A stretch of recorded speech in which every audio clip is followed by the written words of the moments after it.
Hello, welcome dear students. Welcome to the 11th lecture of Sphere chapter. यहाँ पर मैंने title नहीं लिखा है क्योंकि ये आपके ओल्डर जो मैंने आपको पीडीएफ बना के और नोट्स मतलब वीडियो बना के भेजा था उसी का पार्ट है ये। आपको याद होगा हमारा लास्ट टर्न पे लेक्चर इनकम्प्लीट रह गया था, तो हमने यहाँ से पोल एंड पोलर प्लेन जो आपको दिख रहा है ना, यहाँ से हमने इसको लेक्चर 11th माना है। तो लास्ट टर्न पे हमने, आपको याद होगा, हमने ये पावर ऑफ ए पॉइंट को एक्सप्लेन कर दिया था।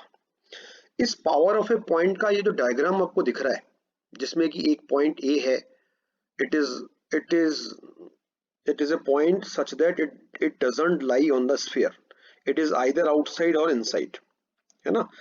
और फिर हमने इस पॉइंट से एक छेदक रेखा खींची थी, इसको अपन इंग्लिश में बोलते हैं second. We draw a second through a, any second, ठीक है। जो कि ये सेकंड है, सेकंड मतलब हिंदी में छेदक रेखा, जो छेदती हुई जाए। तो ये ए स्फीयर को दो पॉइंट्स में इंटरसेक्ट या छेदती हुई जाती है, पी और क्यू पर। तो यही डायग्राम पोल और पोलर प्लेन की डेफिनेशन को समझने के लिए हमको बनाना पड़ेगा, इसलिए मैंने यहाँ पर पोल और पोलर प्लेन के डेफिनेशन के पास में डायग्राम नहीं बनाया है, तो आपको ऊपर वाला ही डायग्राम बनाना है। तो let us go through the definition. देखिए आप, यदि एक स्थिर बिंदु ए से जाने वाली एक चर छेदक रेखा, यहाँ पर मैंने चर छेदक रेखा पर अंडरलाइन किया है, इंग्लिश में लिखा है वेरिएबल सेकंड। इसका मतलब क्या हुआ कि देयर इज ए स्फीयर, देखिए अब इधर ये स्फीयर है और एक पॉइंट है। इससे हमने आपको कहा कि इससे शुरू होने वाली एक ऐसी छेदक रेखा, यानी एक ऐसी रेखा खींचिए जो स्फीयर को छेदती हुई जाए, मतलब इसको पेनिट्रेट करते हुए आर पार निकल जाए। तो ये काम आप कई तरह से कर सकते हैं, छेदक रेखा कई पोजीशंस में आप बना सकते हैं, इसलिए हमने इसको कहा है चर। चर मतलब विच चेंजेस इट्स पोजीशन, वेरिएबल। तो अब हम कह रहे हैं, तो ये गोले को पी और क्यू पर काटे, और पी और क्यू भी फिर क्या होंगे हमारे, देखिए वेरिएबल, ब्रैकेट में लिखा है वेरिएबल, तथा इस रेखा पर स्थित आर एक ऐसा बिंदु हो कि, अब हम क्या कर रहे हैं, ये P और Q के बिटवीन, ये जो लाइन का, जो छेदक रेखा का जो हमारा सेगमेंट है, इस दोनों के बिटवीन एक ऐसा पॉइंट R चूज कर रहे हैं कि AP दूरी, मतलब distance AP, distance AR and distance AQ, ठीक है। ये तीनों डिस्टेंसेस, तीनों नंबर्स होंगे, ये तीनों नंबर हरात्मक श्रेणी में हो। Remember what is the meaning of हरात्मक श्रेणी, मतलब हार्मोनिक प्रोग्रेशन। तीन नंबर्स हार्मोनिक प्रोग्रेशन में कब कहलाते हैं, एक्स वाई जेड। आप याद कीजिए हमारे आपके 11th क्लास के कंसेप्ट को, x y z are said to be in HP. HP बोलते हैं हम शॉर्ट में हार्मोनिक प्रोग्रेशन को, if y equals to 2 into x into z upon x plus z. तो ये सेम कंसेप्ट मैंने यहाँ पर अप्लाई किया है। देखिए आप, यहाँ पर हम क्या कह रहे हैं कि आर बिंदु किस तरह से है, आर बिंदु is such that the three lengths, which lengths, AP, AR, AQ are in harmonic progression। फिर इसी को हमने यहाँ मैथमेटिकली लिख दिया कि अगर ये तीनों हार्मोनिक प्रोग्रेशन में होंगे तो ये हमारा रिलेशन होल्ड करेगा। अगर ये रिलेशन होल्ड कर रहा है, then what we say that in this case ये जो पॉइंट R है, ये कहलाता है, इसका बिंदु पथ, R का बिंदु पथ गोले के सापेक्ष A का ध्रुवीय समतल कहलाता है। तो देखिए ध्यान से देखिए आप, हम यहाँ पर R का बिंदु पथ वर्ड यूज कर रहे हैं। इसका मतलब अगर आप मेरे प्रीवियस लेक्चर्स पे ढंग से गो थ्रू हो रहे हैं, तो एक बात मैंने आपको क्लियर बता रखी है कि जिस बिंदु के हम बिंदु पथ की बात करते हैं, वो बिंदु स्वयं चर होता है, मतलब that point is itself variable. मतलब यहाँ पर R, जिस प्रकार ये P और Q यहाँ पर वेरिएबल है, उस प्रकार R भी वेरिएबल है। तो बताइए क्यों? सीधी साधी बात, आप इस डायग्राम में देखिए, अगर मैं यहाँ पर बदल बदल कर छेदक रेखाएं बनाऊं, जैसे मैंने 2 बना रखी है, मान लीजिए मैंने 10 बना दी, तो उन 10 की 10 छेदक रेखा पर P और Q बिंदु डिफरेंट डिफरेंट प्राप्त होंगे और R भी फिर डिफरेंट प्राप्त होगा। इन एवरी केसेस R जो है होगा वो हमारे इस कंडीशन को सेटिस्फाई करेगा। कौन सी condition? AR equals to 2AP into AQ upon AP plus AQ। तो ऐसे अगर अपन डिफरेंट R ऑब्टेन करें तो उन R का जो लोकस होगा, यानी वो सारे R जिस कर्व पर लाई करेंगे या जिस भी पृष्ठ पर, जिस भी लोकस पे लाई करेंगे, वो लोकस कहलाएगा हमारा ए का ध्रुवीय समतल। देखिए ध्यान से शब्दों को पकड़िए आप, हम क्या कह रहे हैं? हम कह रहे हैं आर का बिंदु पथ ए का ध्रुवीय समतल कहलाता है गोले के सापेक्ष। ठीक है, तो सापेक्ष शब्द अपन गोले के लिए बोल रहे हैं, ध्रुवीय समतल कह रहे हैं उस पॉइंट का जो हमने ओरिजिनली कंसीडर किया था गोले के बाहर। और आर पॉइंट तो हमारा कैसे क्रिएट हुआ था? जो हमने ए से जाने वाली सेकंड्स खींची थी और उन पे हमने पी और क्यू के बिटवीन आर एक विशेष तरह से चूज किया था। ठीक है, अब आपको आगे क्या करना है, आपको अच्छा एक बात और यहाँ देखिए क्या लिखा है फर्स्ट लाइन नेक्स्ट पेज पे कि ए इस ध्रुवीय समतल का ध्रुव कहलाता है। मतलब ए के लिए हमने लोकस जो आर का ऑब्टेन किया वो ध्रुवीय समतल कहलाता है और ए उस ध्रुवीय समतल का ध्रुव कहलाता है। तो अगर आपको 11th क्लास की कोऑर्डिनेट ज्योमेट्री के कंसेप्ट याद हो, वहां हम कहते थे ध्रुव और ध्रुवीय रेखा, और वहां हमने ये वाली बात स्पेशली पढ़ी थी, फिर से रिकॉल करा रहा हूं कि ध्रुव और ध्रुवीय रेखा हमेशा पेयर में हमेशा साथ साथ मौजूद होते हैं। मतलब ध्रुवीय रेखा है तो उसका ध्रुव होगा, और अगर किसी बिंदु को हम ध्रुव कह रहे हैं तो उसका ध्रुवीय रेखा होगी। वो तो हम बात करते थे 2D के कर्व्स के लिए 11th क्लास में जो हमने पढ़े थे 11th 12th में। अब यहाँ पर हमारे पास कर्व नहीं है बल्कि स्फीयर है, तो पॉइंट ए तो कहलाएगा ध्रुव और उस ए का जो ए के लिए जो आर का बिंदु पथ है वो कहलाएगा ए का ध्रुवीय समतल यानी पोलर प्लेन। अब यहाँ पर हमको इस पोलर प्लेन का फॉर्मूला समझना है और याद करना है। तो देखिए मैंने क्या लिखा है, equation of polar plane of the point, ये पॉइंट है मेरा A with respect to the sphere, मतलब गोले के सापेक्ष। मतलब मुझे क्या क्या पता है, एक तो गोले की इक्वेशन पता है और एक पॉइंट ए के निर्देशांक पता है। तब आप देखिए ध्रुवीय समतल की समीकरण ये होती है। अब जैसे ही आप इस समीकरण को देखोगे तो आपको तुरंत दिमाग में एक बात स्ट्राइक करेगी। कौन सी बात? देखिए वो मैंने यहाँ पर नोट में लिखी है, यहाँ पर मैंने टिप्पणी करके एक नोट लिखा है कि above formula is same as the formula of tangent plane to the sphere at the point x1 y1 z1। यानी यही सूत्र स्पर्श समतल का भी था, वहां पर भी हमने इसको t बराबर 0 से कॉल किया था। दैट इज यहाँ क्या लिख रहा हूं मैं, t equals to 0 represents both formula of tangent plane and formula of polar plane. यानी t बराबर 0 से हम टेंजेंट प्लेन की इक्वेशन भी फाइंड कर सकते हैं और पोलर प्लेन की इक्वेशन फाइंड कर सकते हैं। But there is a major difference. क्या डिफरेंस है कि जब आप इस सूत्र के द्वारा अप्लाई करके टेंजेंट प्लेन फाइंड कर रहे हैं तब ये जो पॉइंट x1 y1 z1 है ये लाइज ऑन द स्फीयर, मतलब ये फिर ये गोले के पृष्ठ पर होगा क्योंकि तभी तो ये स्पर्श बिंदु बनेगा। लेकिन in case of polar plane ये पॉइंट या तो गोले के बाहर होगा या अंदर होगा, मतलब it can not lie on the sphere.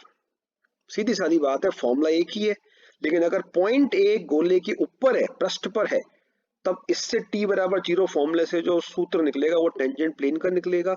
और अगर ये पॉइंट गोले पर नहीं है, बाहर या अंदर है, तो इससे जो इस सूत्र से जो फॉर्मूला निकलेगा वो हमारा पोलर प्लेन का निकलेगा। अब देखिए यहां पर हमने आर्टिकल किया हुआ है। अब आपको ये आर्टिकल इसलिए करवाया जा रहा है, आप कहोगे सब और तो आर्टिकल हमने करे नहीं है। ये आर्टिकल इसलिए करवाया जा रहा है क्योंकि बिल्कुल सेम टू सेम एक्शन जो हमने इस आर्टिकल में फॉलो किया है वो हम एक्शन क्वेश्चंस में करेंगे। ठीक है, तो देखिए इसमें हमें करना क्या है, इसमें हमको पोल फाइंड करना है, पोल फाइंड करना है जबकि पोलर प्लेन गिवन है। तो देखिए अब ये दो इक्वेशंस है, इसमें इक्वेशन नंबर 2 तो एक स्फीयर की इक्वेशन है, है ना। ये कौन सा स्फीयर है जिसका कि सेंटर ओरिजिन है और रेडियस ए है। हालांकि ये आर्टिकल हमने इस स्टैंडर्ड स्फीयर को लेकर किया है, पर अगर यहाँ पर जनरल इक्वेशन भी हो तो भी हमारा ये जो कार्य हम कर रहे हैं इसको करने का मेथड नहीं बदलेगा। कौन सा कार्य कर रहे हैं हम? पोल फाइंड करना। फिर देखिए, जब पोल, मैंने आपको क्या कहा था, पोल और पोलर प्लेन या पोल और पोलर लाइन, इन दोनों में से कोई भी एक पता हो तो हम दूसरा निकाल सकते हैं। तो पोल पता होने पर पोलर प्लेन लिखना तो हमने ऊपर डिस्कस कर लिया, टी बराबर 0 सूत्र लगा के। अब हम इसका रिवर्स काम कर रहे हैं, मतलब हमें पोलर प्लेन पता है। ये देखिए, equation number 2 is the equation of polar plane, और ये हम पोल फाइंड कर रहे हैं। तो इसको करने का तरीका क्या होता है जी, हम पहले पोल को एज्यूम कर लेते हैं, मान लेते हैं। देखिए, माना ध्रुव ये है, पोल को बोलते हैं हिंदी में ध्रुव। तो अगर ये ध्रुव है तो इसके लिए ध्रुवीय समतल की समीकरण सूत्रानुसार, मतलब सूत्रानुसार मतलब टी बराबर 0 के अनुसार। तो अगर मैं टी बराबर 0 का फॉर्मूला इस पॉइंट और इस गोले के लिए अप्लाई करूं तो मुझे ये इक्वेशन मिल जाएगी टी बराबर 0 से। ठीक है, तो ये किसकी इक्वेशन हो गई? ये हो गई ध्रुवीय समतल की समीकरण सूत्र अनुसार। लेकिन ध्रुवीय समतल तो साहब हमको ऊपर गिवन है नंबर 1 में, है ना। ये सिचुएशन हमको गिवन है, इसको हम क्वेश्चन करते समय लिखेंगे प्रश्न अनुसार कि ये ध्रुवीय समतल है और ये हमारा सूत्र अनुसार है। तो कहने का मतलब ये हुआ साहब कि ये हो गया कि 1 और 3 एक ही समतल के समीकरण, यानी ये भी ध्रुवीय समतल और ये भी ध्रुवीय समतल। तो अगर ये दोनों समीकरण एक ही आकृति को रिप्रेजेंट करती है, मतलब एक ही समतल को रिप्रेजेंट करती है, तो ऐसे केस में हम क्या करते हैं, हम इनमें एक्स वाई जेड के कोफिशिएंट्स की तुलना करते हैं और साथ ही साथ अचर पद की तुलना करते हैं। तो आप देखिए ध्यान से, मैंने क्या किया, ये लाइन कैसे आई। ये लाइन इस इक्वेशन में x का गुणांक और इस इक्वेशन में x का गुणांक की तुलना अनुपातिक की गई। इसी प्रकार y के गुणांक की तुलना, इसी प्रकार z के गुणांक की तुलना और इसी प्रकार कांस्टेंट पद की तुलना भी की गई। ठीक है, तो ऐसा करने से आपके पास एक 4 रेशो बनकर एक 4 रेशो की इक्वलिटी का एक रिलेशन आ गया। अब आप इसमें फर्स्ट x1 अपॉन एल को बराबर करेंगे ए स्क्वायर अपॉन पी के, इससे x1 की वैल्यू आ जाएगी। सिमिलरली सेकंड और फोर्थ से y1 की आ जाएगी और थर्ड और फोर्थ से z1 की आ जाएगी। तो ये जो x1 y1 z1 के मान आए, this is nothing but this is my L A square upon P, M A square upon P, N A square upon P. This is the required coordinate of pole. तो ऐसे हम पोल को find करेंगे। फिर आप देखिए, फटाफट हम एक क्वेश्चन ले रहे हैं। इस क्वेश्चन में हमको एक गोले की इक्वेशन पता है, x square plus y square plus z square बराबर 9। एक गोला है, देखा डायग्राम भी देखते जाइए। इसको मैंने नंबर 1 माना है, नंबर 1 दिख रहा है आपको डायग्राम में गोला। आपको इस गोले के उन स्पर्श समतलों की समीकरण ज्ञात करनी है जो निम्न रेखा से होकर गुजरते हैं। मतलब इधर देखिए आप, यहाँ पर हम डायग्राम में सिचुएशन समझते हैं सारी।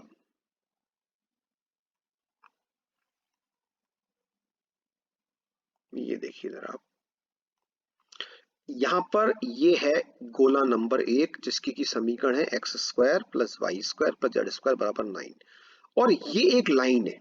अभी आप ये दोनों प्लेन्स जो आपको दिख रहे हैं इसको आप भूल जाइए। ये एक लाइन है जो गोले के आउटसाइड, लाइन तो इनफाइनाइट लेंथ की होती है पर मैंने छोटी सी बनाई है। इसको आप एज्यूम कर लीजिए पूरी लंबी इनफाइनाइट लेंथ की एक लाइन है, और जो हम आइडिया समझना चाहते हैं वो खाली इस छोटे हिस्से से समझ में आ जाएगा, इसलिए मैंने छोटी लाइन बनाई है।